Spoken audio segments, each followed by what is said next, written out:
On May 12th, a Russian bomber dropped a FAB-500 bomb on its own territory. According to the Russian media, the shell fell in the village of Razumное, Belgorod district, right on a car park between houses. According to preliminary information, the munition did not detonate. Belgorod region governor said that all residents of nearby houses had been evacuated. Local residents wrote that not one shell fell, but two, 8 hours apart.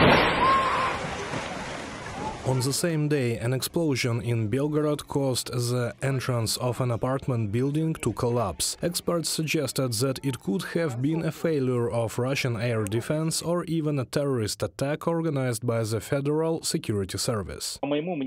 In my opinion, it looks more like a subversion. They could have brought the bomb into the entrance and detonated it. There will be a lot of provocative information from the Russian Federation now. The Kremlin has traditionally blamed Ukraine for the collapse of the apartment block entrance. The head of the Center for Countering Disinformation at the National Security and Defense Council of Ukraine, Andriy Kovalenko, has said that nothing new has happened. Moscow accuses Kyiv groundlessly as usual in order to justify Russia's war against Ukraine.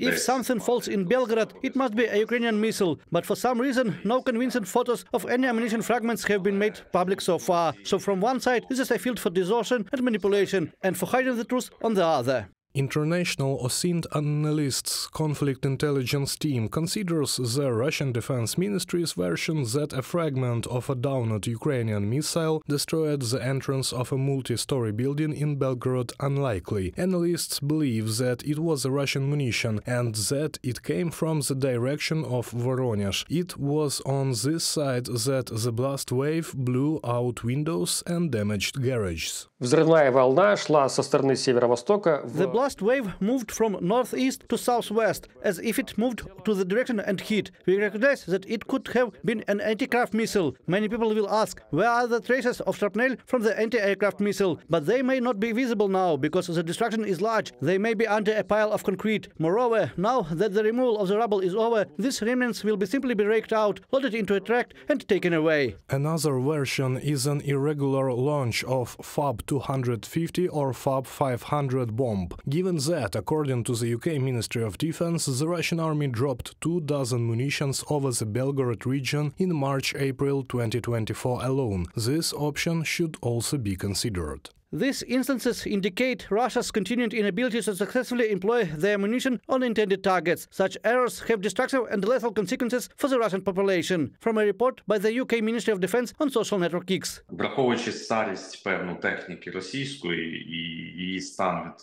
Given the fact that Russian equipment is very old and the number of combat flights carried out by Russian aviation is significant, we cannot exclude these quite frequent cases that concern not only FAB munition, they concern missiles as well. Journalists of The Insider have calculated that in 2024, 39 abnormal drops of Russian aircraft munitions were recovered on the territory of Belgorod region, 38 different modifications of FAB-guided bombs and one Ha-59 missile. At least 2 high-explosive bombs fell in Belgorod. Reported by Sergei Kulyas, Victoria Smirnova, UATV News.